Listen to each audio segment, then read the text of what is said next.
शाळांमध्ये हिंदी कशी शिकवतात ते आम्ही बघूच असा इशारा राज ठाकरे यांनी दिलाय। सरकारनं आव्हान समजायचं असेल तर त्यांनी ते समजावं असंही राज ठाकरे म्हणाले। तसंच महाराष्ट्रामध्ये हिंदीची सक्ती करणार असाल तर संघर्ष अटळ आहे असा इशारा सुद्धा राज ठाकरे यांनी दिलाय। हिंदी कोण शिकवतो बघतोच, राज ठाकरेंचा इशारा। हिंदी तिसरी भाषेचा GR निघाला आणि वाद पेटला। पहिली ते 5वी साठी हिंदी सर्वसाधारण तृतीय भाषा असणार असा GR निघाला। हिंदीऐवजी इतर तृतीय भाषा शिकण्यासाठी 20 विद्यार्थी अनिवार्य। राज्याच्या शालेय शिक्षण विभागाचा नवा GR समोर। पहिलीपासून हिंदी भाषा शिकवण्याच्या निर्णयाला राज ठाकरेंचा विरोध। कसला पर्याय नकोच आहे ना, कसला पर्याय जो 6वी पासून आहे ना, मग तो पहिलीपासून का आणताय तुम्ही? मुळात महाराष्ट्रामध्ये शिक्षक कमी, महाराष्ट्रामध्ये शिक्षकांना पगार नाही, तुम्ही शिक्षकांवरती अजून भाषेची ओझी टाकणार आहात। म्हणजे IAS अधिकाऱ्यांना महाराष्ट्रामध्ये हिंदी बोलायला सोपं जावं आणि मराठी शिकायची गरज लागणार नाही याच्यासाठीची धोरणं आहेत काही। महाराष्ट्रातलं सरकार मराठी असेल तर मला असं वाटतं त्यांनी या गोष्टींचा विचार करणं गरजेचं आहे आणि तात्काळ ही गोष्ट सक्तीची मागे घेणं गरजेचं आहे। आज आमचं पत्र जाणार आहे पहिल्यांदा सर्व शाळांमध्ये आणि कोणत्या शाळा हिंदी शिकवतात तेच मला बघायचं। समजा राज्य सरकारला आव्हान वाटत ना, आव्हान म्हणून घ्यावं, पण हिंदीची सक्ती महाराष्ट्रामध्ये होणार नाही, कोणत्याही परिस्थितीत होऊ दिली जाणार नाही। ती भाषा जर समजा मेली तर काय होणार आहे? सगळ्या गोष्टींमध्ये हिंदी यायला सुरुवात होणार, कळलं का? आणि मग एकदा ते घुसलं नंतर नाही काढता येणार तुम्हाला, हे आजच ठेचायला पाहिजे। राज ठाकरेंच्या भूमिकेनंतर मुख्यमंत्री फडणवीसांनी त्रिभाषेचा फॉर्म्युला उलगडून सांगितला। माझी राज ठाकरेंची चर्चा झाली, त्यांचा आग्रह आहे की 2च भाषा असल्या पाहिजे, तिसरी भाषा तुम्ही लादू नका। मी त्यांना हे समजून सांगण्याचा प्रयत्न केला की केंद्र सरकारने विचारपूर्वक NEP मध्ये 3 भाषांचं सूत्र आणलंय। जर देशभरामध्ये 3 भाषांचं सूत्र आहे तर महाराष्ट्र 2 भाषाच्या सूत्रावर जाऊ शकत नाही। NEP देशाकरता आहे। आपल्याला कल्पना आहे की 3 भाषा सूत्राच्या विरुद्ध तमिळनाडू कोर्टमध्ये देखील गेलं, पण कोर्टाने ते मान्य केलं नाही। आणि आपल्या देशातली एखादी अधिकची भाषा शिकण्यामध्ये काही वाईट काय आहे, गैर काय आहे? विषय पहिली इयत्तेला हिंदी शिकवण्याचा चालला आहे। आपण आत्ताच एका पत्रकार परिषदेत उल्लेख केला की राष्ट्रीय शिक्षण धोरणात 3 भाषा सूत्र घेतल्यामुळे आपल्याला ते स्वीकारावं लागेल, म्हणून पहिलीला तिसरी भाषा शिकवावी लागेल। सोबत राष्ट्रीय शिक्षण धोरणाचा दुवा देतो आहे। अगदी सुरुवातीला मातृभाषेतून वाचन आणि नंतर लेखन अशी कौशल्य शिकवावीत आणि इयत्ता तिसरी नंतर दुसरी भाषा शिकवावी। 3 भाषा सूत्र हे लवचिक आहे आणि कुठल्याही राज्यावर कुठलीही भाषा लादली जाणार नाही। पहिलीपासून हिंदी शिकवावी असं राष्ट्रीय शिक्षण धोरणात कुठे म्हटलंय, कृपया सांगावं। राष्ट्रीय शैक्षणिक धोरण 2020 मध्ये सुद्धा स्पष्ट केलं आहे, शक्यतो इयत्ता 8वी पर्यंत सर्व विद्यार्थ्यांना त्यांच्या मातृभाषेतूनच शिक्षण देण्यात यावं। जरी त्रिभाषा सूत्र सुचवलं असलं तरी कुठल्याही राज्यावर ते सक्तीचं नाही। पुण्यात बालभारतीच्या कार्यालयात आंदोलन करण्यात आलं। उल्हासनगरमध्ये प्रांत कार्यालयाबाहेर देखील आंदोलन करण्यात आलं। हिंदीवरून नेमका निर्णय काय झालाय त्यावरही एक नजर टाकूया। ठाकरेंच्या माजी नगरसेवकांनी मनसे युतीला ग्रीन सिग्नल दिलेला आहे। उद्धव ठाकरे मनसे युतीवर उद्या भूमिका जाहीर करणार आहेत। मुंबईमध्ये माजी नगरसेवकांची उद्धव ठाकरे यांच्यासोबत बैठक पार पडली। मनसेसोबत युती करायची की नाही असा सवाल यामध्ये उद्धव ठाकरे यांनी बैठकीमध्ये केला होता। उद्धव ठाकरेंच्या माजी नगरसेवकांकडून बैठकीत मनसे युतीला ग्रीन सिग्नल। मनसेसोबत युती करायची की नाही, ठाकरेंकडून बैठकीत सवाल। मुंबईत माजी नगरसेवकांची उद्धव ठाकरेंसोबत बैठक पार पडली। मनसेसोबत युती करायची की नाही ठाकरेंनी विचारले। युती केली तर फायदाच होईल असं माजी नगरसेवकांनी मत नोंदवलं। मुंबईत युती संदर्भात अनुकूल वातावरण आहे, माजी नगरसेवकांचं असं मत।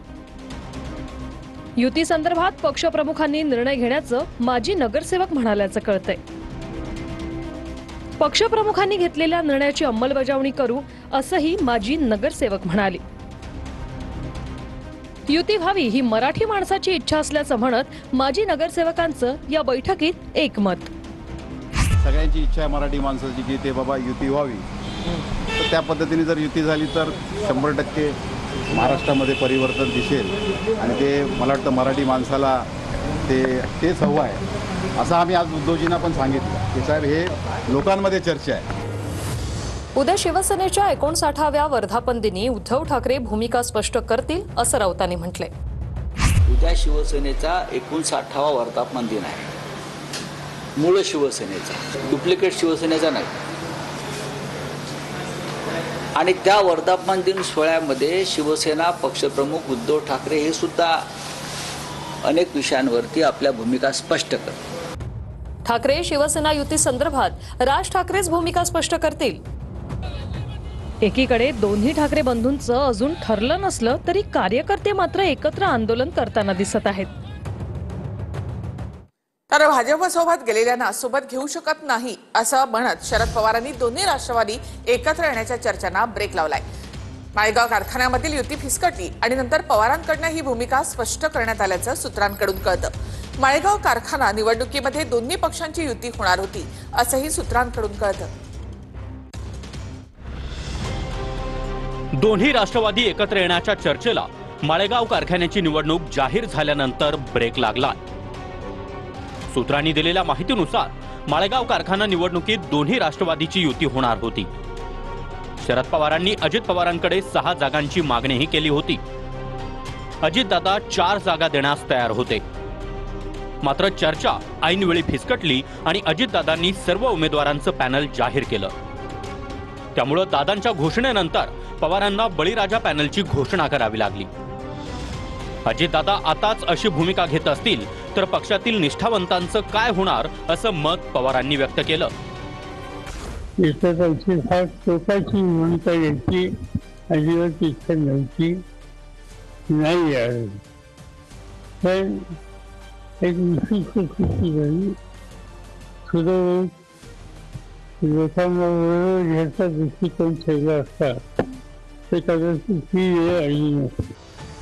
त्यामुळे भाजपसोबत गेलेल्यांना सोबत घेऊ शकत नाही असं वक्तव्य करत पवारांनी दोन्ही राष्ट्रवादी एकत्र येण्याच्या चर्चांना ब्रेक लावला. माळेगाव कारखाना निवडणुकीसाठी शरद पवारांनी आज सभासदांशी चर्चा केली.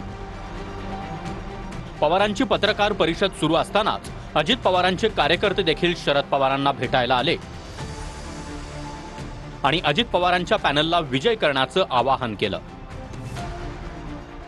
अजित पवारांनी देखील आज माळेगाव कारखान्याच्या निवडणुकीसाठी सभा घेत विरोधी पॅनलच्या चंद्रराव तावरे यांच्यावर जोरदार टीका केली आहे. तुम्ही पायजमा आता सोडला आणि लुंगीवर आला. लुंगीवर का आला? काहीतरी तुम्हाला त्रास आहे म्हणून आला. वयोमानाप्रमाणे शरीर थकत असतं. जो तुमचा 20शीतला काम करण्याचा उत्साह असतो 30शीतला 40शीतला तो उतार वयामध्ये राहत नाही. हे जगाचीच रीत आहे. टोल नाक्यांवर आता 15 ऑगस्ट पासून 3000चा वार्षिक फास्टॅग पास उपलब्ध होणार आहे. केंद्रीय मंत्री नितीन गडकरी यांनी पहिल्या 200 प्रवासासाठी ही घोषणा केली आहे. फक्त राष्ट्रीय महामार्गांवरच हा पास लागू असेल आणि प्रति टोल फक्त 15 रुपये असतील असं गडकरींनी स्पष्ट केलंय. राष्ट्रीय महामार्गावर 200 टोलसाठी 3000चा वार्षिक फास्टॅग पास, एका टोलसाठी 15 रुपये. गडकरींची माहिती. 15 ऑगस्ट 2025 पासून 3000 रुपयांच्या फास्टॅगच्या पासची सुविधा केंद्र सरकार लागू करणार आहे. केंद्रीय मंत्री नितीन गडकरी यांनी ही घोषणा केली आहे. 3000चा हा फास्टॅग पास एका वर्षासाठी वैध राहील. या 3000 रुपयात तुम्ही 200 टोलवरून प्रवास करू शकणार आहात. म्हणजे एक टोल तुम्हाला 15 रुपयांना पडणार आहे. एका वर्षात 200 पेक्षा जास्त टोलवरून प्रवास केला तर त्यानंतरच्या प्रवासाला हा पास लागू होणार नाही. ही सुविधा कार, जीप, व्हॅन या गाड्यांसाठीच लागू आहे.